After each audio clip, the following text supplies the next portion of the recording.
Olá, meninas e meninos, sou professora Cíntia de Língua Portuguesa. Vou estar junto com vocês nessa onda, tá bom? Nosso primeiro papo vai ser sobre o novo acordo ortográfico. Vamos lá? A primeira questão sobre o acordo ortográfico é sobre o uso do trema. O trema deixou de ser usado, mas nada muda na pronúncia.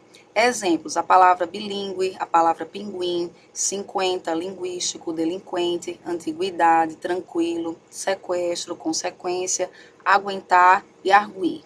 Agora preste atenção, como sempre na língua portuguesa a gente tem umas exceçõezinhas que a gente precisa prestar atenção, porque normalmente são elas que vão cair como casquinha de banana numa prova, tá?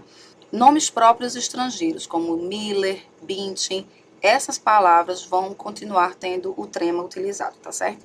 Com relação à acentuação, a gente tem várias regrinhas, tá? Primeira regra com relação à acentuação gráfica. Deixam de receber acento gráfico as paroxítonas, que são aquelas que têm a penúltima sílaba mais forte, quando a gente tiver ditongos abertos E e OI na sílaba tônica. Exemplos: as palavras assembleia, ideia, jiboia, heróico. Então, sempre que a gente encontrar palavras paroxítonas com os ditongos abertos E e OI na sílaba tônica, a gente não acentua mais. Mais uma vez, a questão das exceções, né? Essa regra ela vale para as palavras paroxítonas, tá? Nas palavras oxítonas, que são aquelas que a gente tem a última sílaba como a mais forte, a gente continua utilizando o acento. Então, herói, papéis, no plural, troféu, todas essas palavras oxítonas mantêm o acento.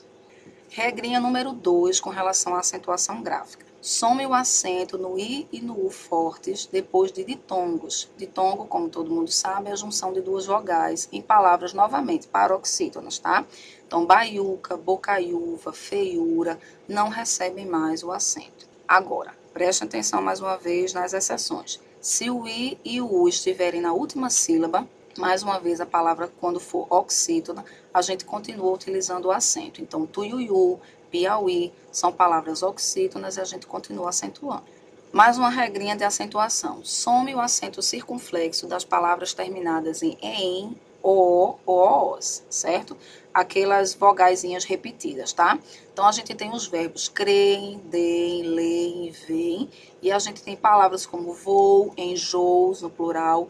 Quando a gente encontrar junto e o junto, dois os, dois es, a gente não acentua mais. A regra manda a gente não acentuar mais, tá? Agora, mais uma vez, atenção. Ele vê, eles veem, do verbo vir, e eles têm, continuam com o seu acento circunflexo. Nessa regra aí, nada mudou, tá? Quarta regra com relação à acentuação gráfica. Some o acento diferencial. Nesse caso aqui, a gente precisa ter um pouquinho de cuidado e, mais ainda, escrever com a máxima clareza possível, porque só com o contexto é que a gente vai poder diferenciar essas palavras. Então, palavras como para, pela, pelo, polo, pera, que antes recebiam acento, hoje não recebem mais esse acento. Então, para a gente não confundir numa frase, a gente precisa escrever com a máxima clareza possível, certo? Mais uma exceção. Não some o acento diferencial em pôr, verbo, por exemplo, vou pôr água nas plantas. Continua o acento. E pôde, que é o verbo no passado. Ela pôde fazer a prova ontem. Esses acentos, eles permanecem, tá? Forma, para a gente diferenciar de forma, aí a gente pode colocar ou não o acento. É um caso que a gente chama de facultativo, tá?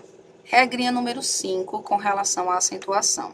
Não há mais o acento agudo no U forte nos grupos ge, gi, que e ki, de verbos como averiguar, apaziguar, arguir e enxaguar.